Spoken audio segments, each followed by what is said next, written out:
I came home expecting my daughter's arms around my neck. Instead, Emma lay unconscious beside my husband's couch. Her silver star bracelet was caught beneath one sleeve.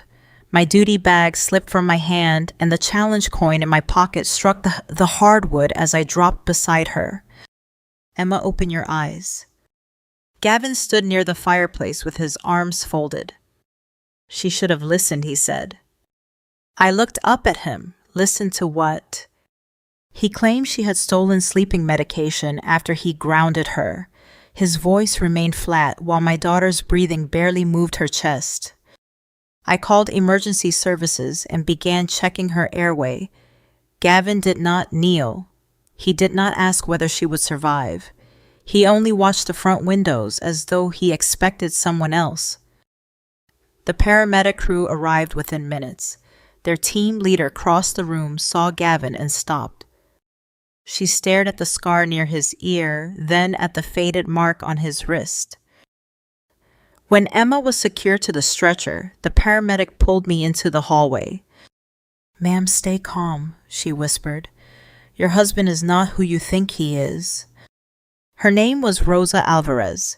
She knew him as Daniel Mercer, a former paramedic who had lost his certification after sedatives disappeared and a teenage patient nearly died. As the ambulance doors closed, one question followed me into the hospital. What had Gavin done while I was away? I still keep the voicemail Emma sent before that trip. Her voice sounded cheerful as she reminded me to bring airport fries. At the time, I heard a child asking for food. Later, I understood she had been trying to sound normal inside a home that no longer felt safe. 5 weeks earlier, I still believed Gavin and Emma were struggling through an ordinary stepfather and teenage daughter conflict. My name is Harper Quinn. I served as a lieutenant colonel in Army Medical Logistics at Fort Sam, Houston. I managed the movement of medication, blood products, and emergency equipment. My work taught me that small inconsistencies often appeared before a system failed. At home, I ignored too many of them. Emma was 15, quiet, observant, and more loyal than most adults deserved. Her father, a military medical evacuation pilot, had died when she was 7.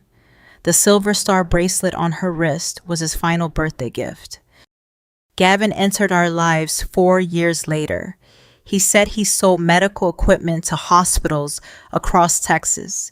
He knew enough clinical language to sound experienced, but he described his past vaguely and changed the subject whenever Emma asked direct questions. During the month before my trip, Gavin became unusually interested in Emma's survivor trust. Her father had left nearly $2 million for education, medical care, and future housing. I controlled the trust with an independent administrator. Gavin asked whether residential treatment could be paid from it. I asked why Emma would need residential treatment. "She is becoming unstable," he said. "You are not home enough to see it." He began documenting ordinary teenage behavior. A closed bedroom door became isolation. One missed assignment became academic collapse. When Emma objected to him searching her desk, he called it aggression.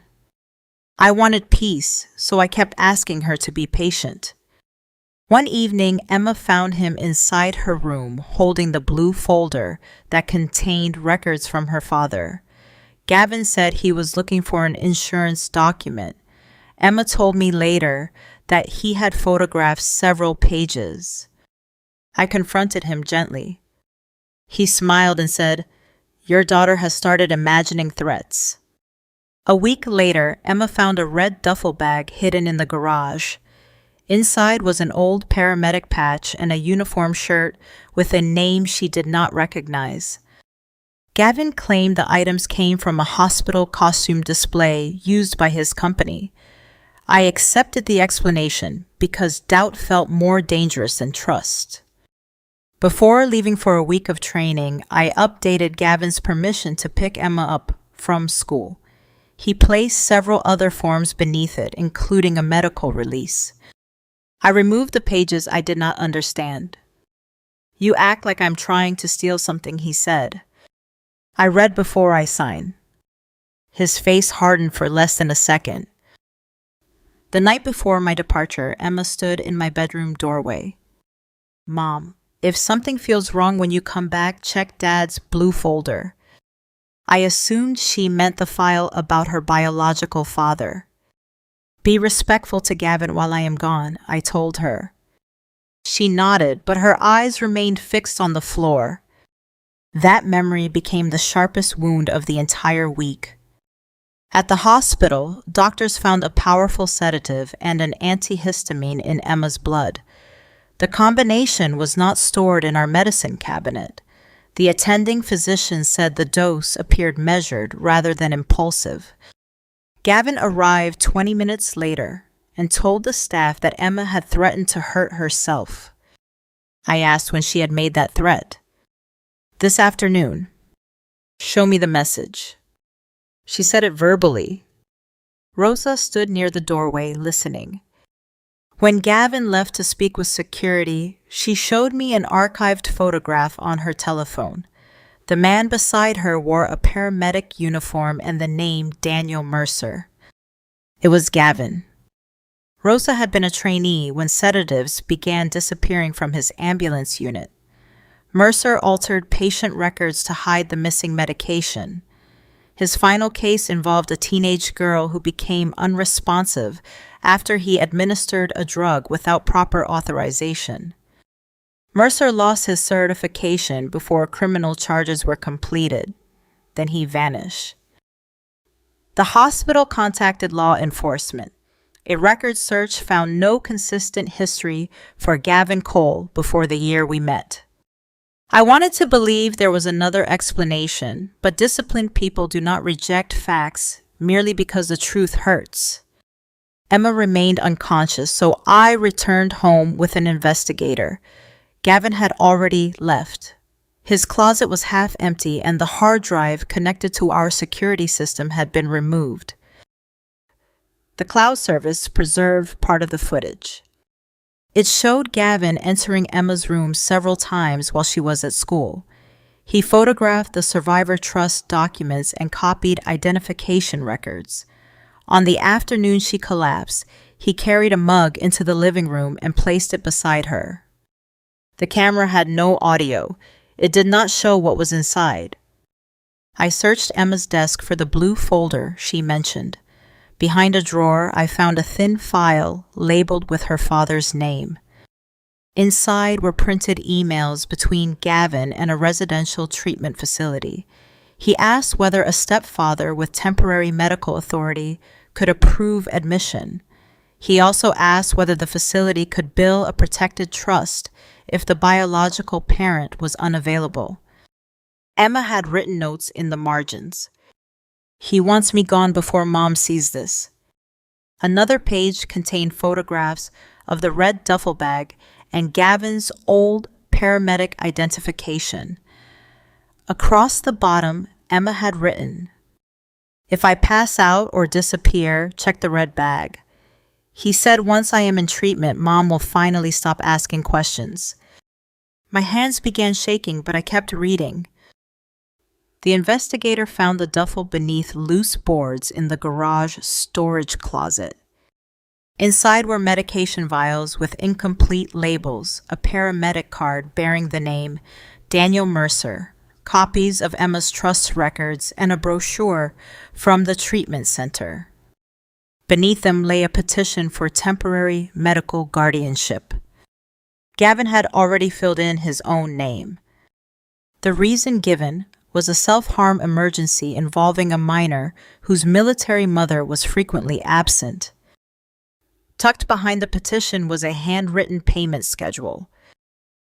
The first withdrawal from Emma's trust would have been requested the morning after her admission.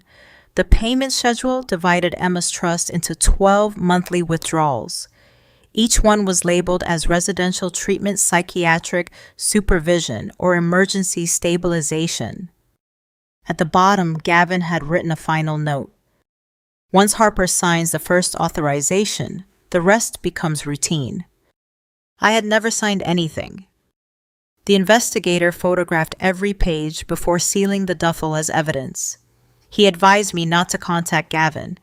If he believed I had discovered the entire plan, he might destroy records pressure witnesses or disappear under another name. I returned to the hospital before sunrise. Emma remained unconscious, her silver bracelet resting against the white blanket. I sat beside her and played the voicemail she had left before my trip. "Mom, bring me airport fries, the salty kind, not those fancy ones." Her voice filled the quiet room. I held her hand and whispered, "I should have listened before you needed me to find evidence." Rosa arrived after her shift with 2 cups of coffee. She had already provided investigators with records from Daniel Mercer's former ambulance service. "He always understood how frightened families behaved," she said. "He knew that frightened people signed quickly." Rosa explained that Mercer had once been trusted with narcotic inventory. When medications disappeared, he altered patient logs and blamed inexperienced staff. The teenage patient who nearly died had not received the treatment documented in her file. Mercer administered a sedative without authorization, then changed the timeline to make the girl appear responsible for her own collapse. The similarity to Emma's case was not accidental. "He did this before," I said. "He learned from what almost worked." Investigators compared Gavin's fingerprints with Daniel Mercer's licensing file. The match was confirmed that afternoon. The identity Gavin used during our marriage had been assembled from several sources. His social security record belonged to a child who died decades earlier. His employment references led to disconnected telephone numbers and companies that no longer existed. Even our marriage license contained a false birthplace.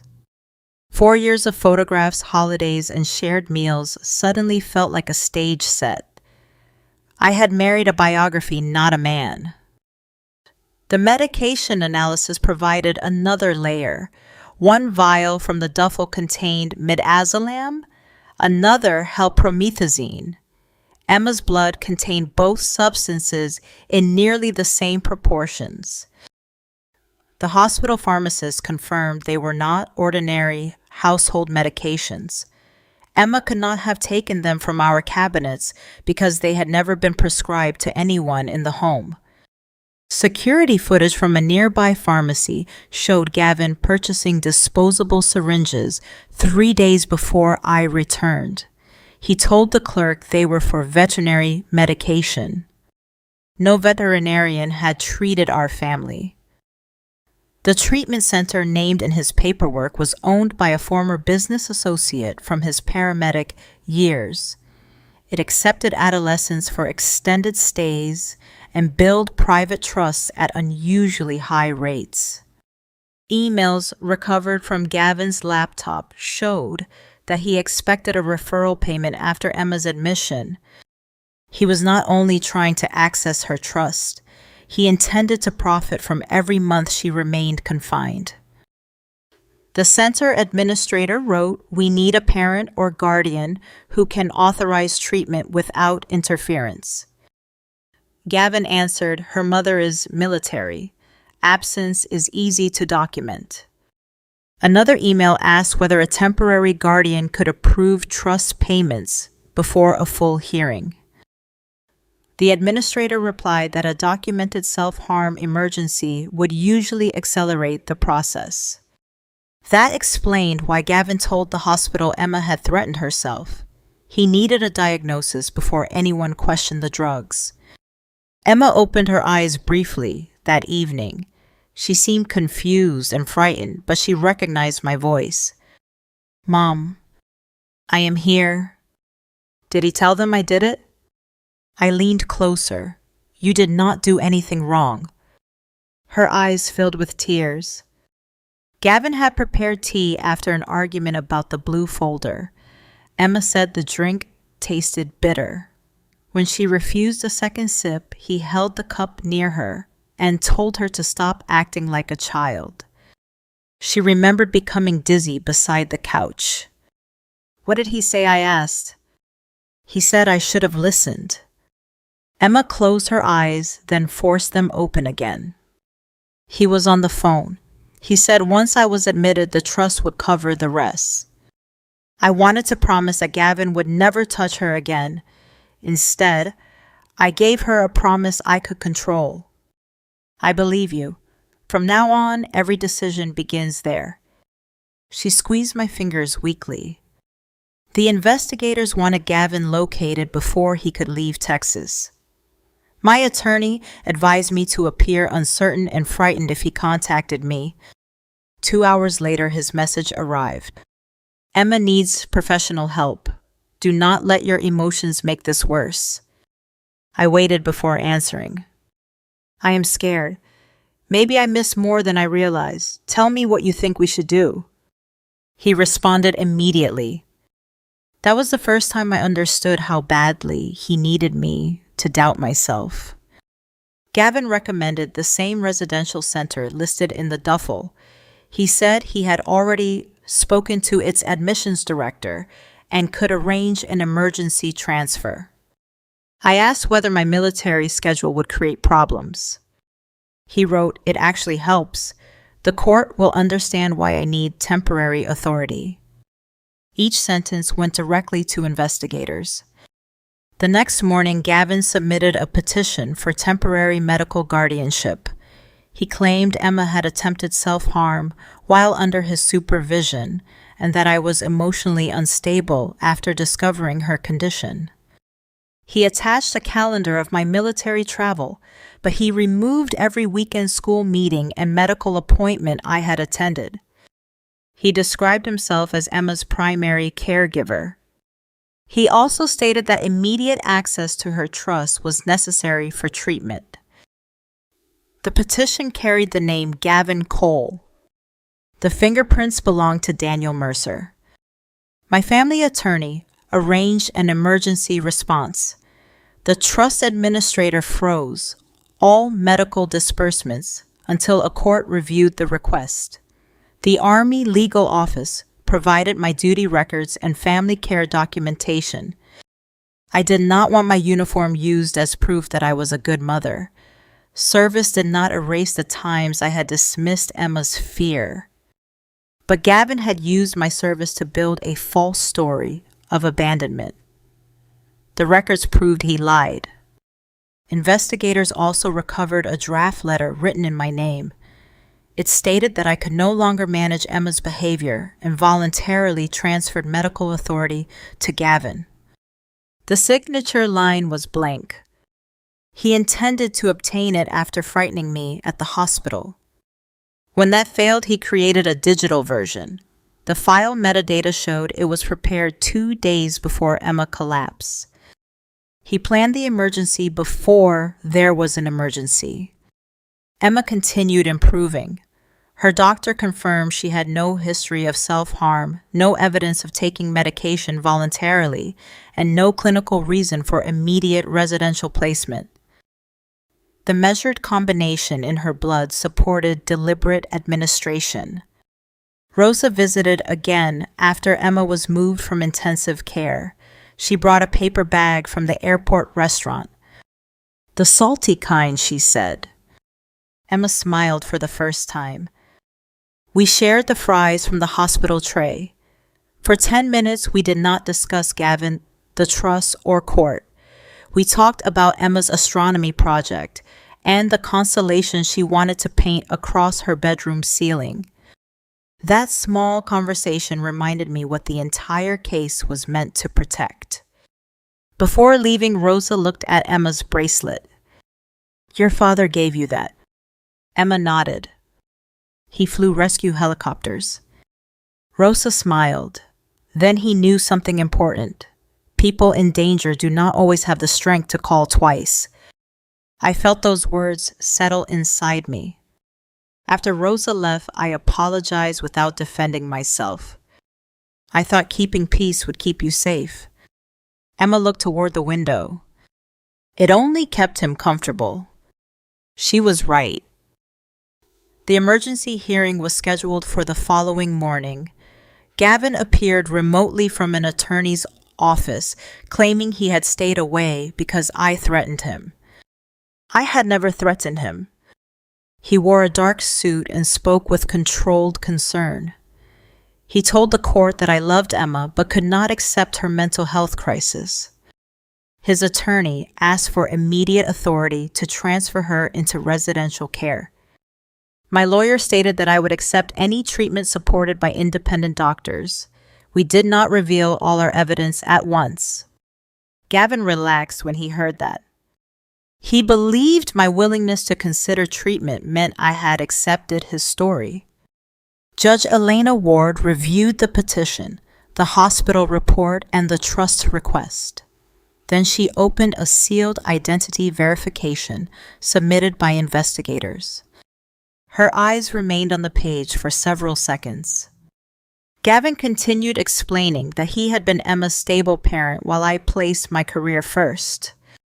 Judge Ward raised one hand. Before I consider your petition, Mr. Cole, the court requires clarification on one issue of identity. The room became still. She looked directly toward his screen. Have you ever used the name Daniel Mercer? Gavin did not answer immediately. His attorney leaned toward the screen and whispered something I could not hear.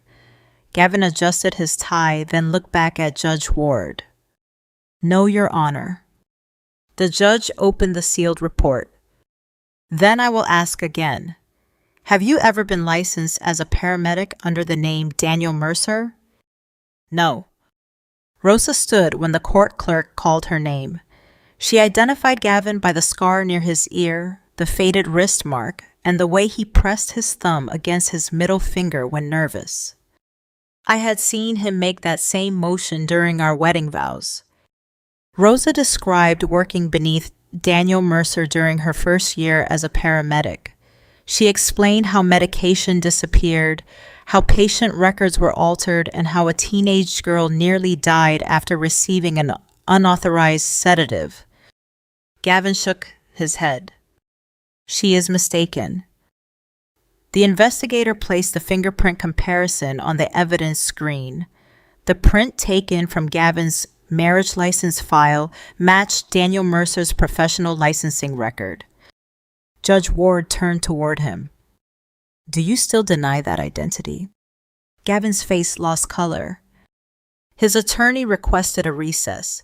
The judge denied it until the identity question was answered. Gavin finally said I changed my name because the old investigation destroyed my career.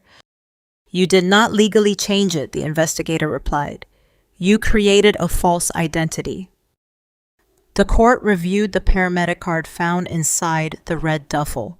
Then came the licensing order, the medication records, and the photographs Emma had hidden inside the blue folder. Gavin stared at the table as the hospital toxicologist testified. Emma's blood contained midazolam and promethazine. The proportions closely matched the substances recovered from Gavin's bag. Neither medication had been prescribed to Emma, me, or anyone living in our house. The doctor explained that Emma's condition did not resemble a teenager swallowing random pills. The combination appeared prepared by someone familiar with sedating medication. Judge Ward asked, could Emma have created this mixture herself? There is no evidence she had access, knowledge, or equipment to do so.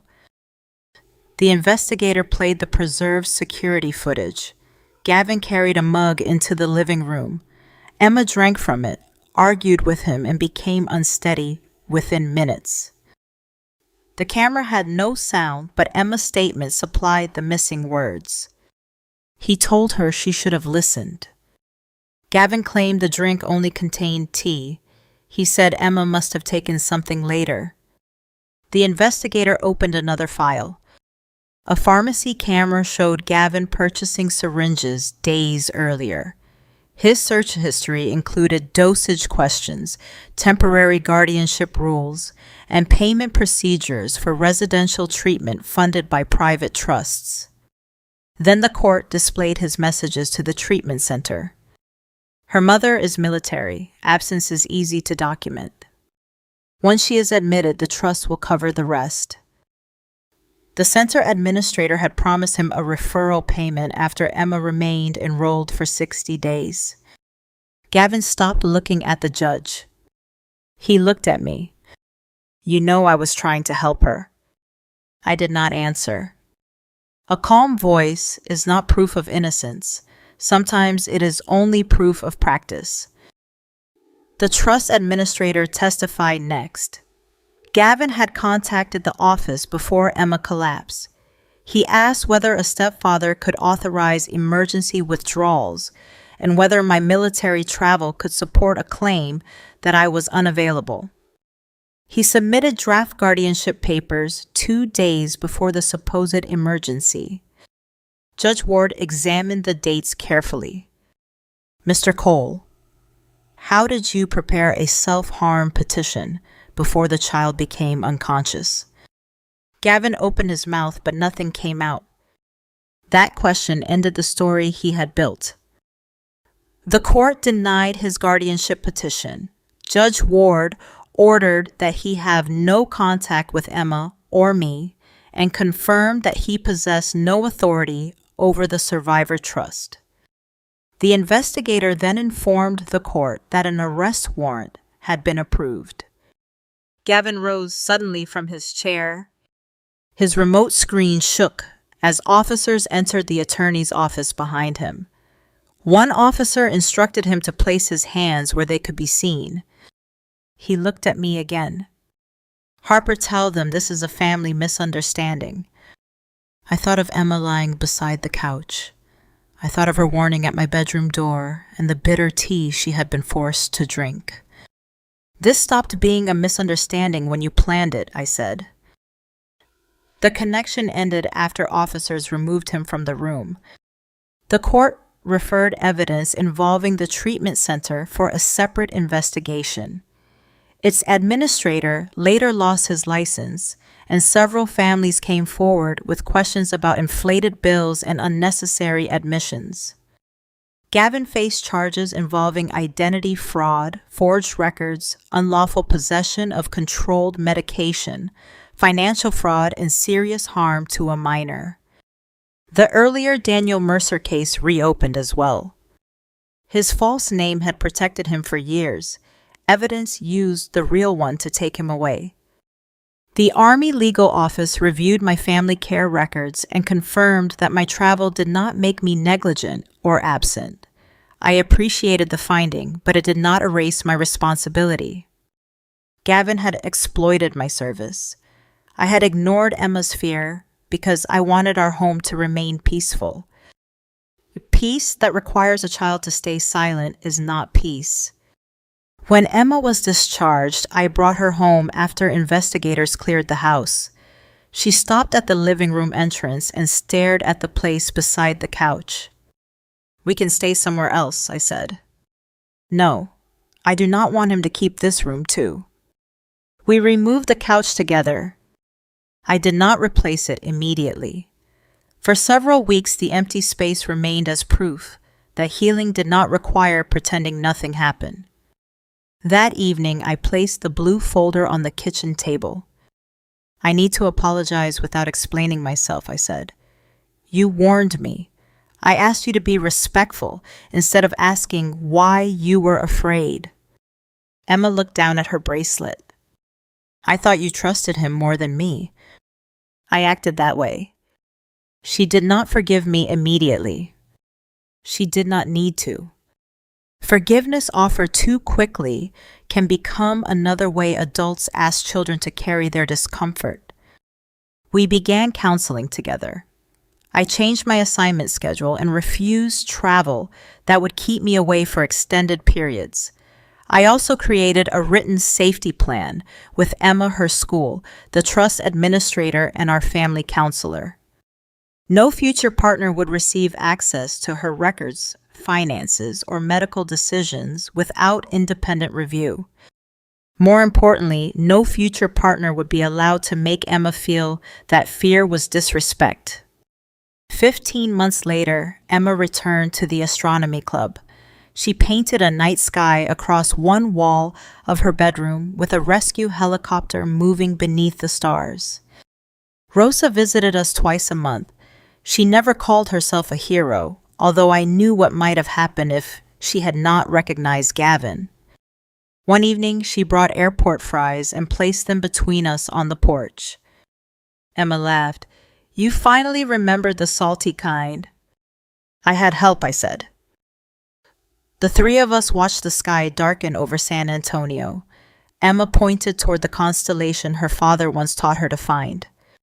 For the first time in months, silence did not feel dangerous. It felt safe. Gavin believed my uniform made me absent.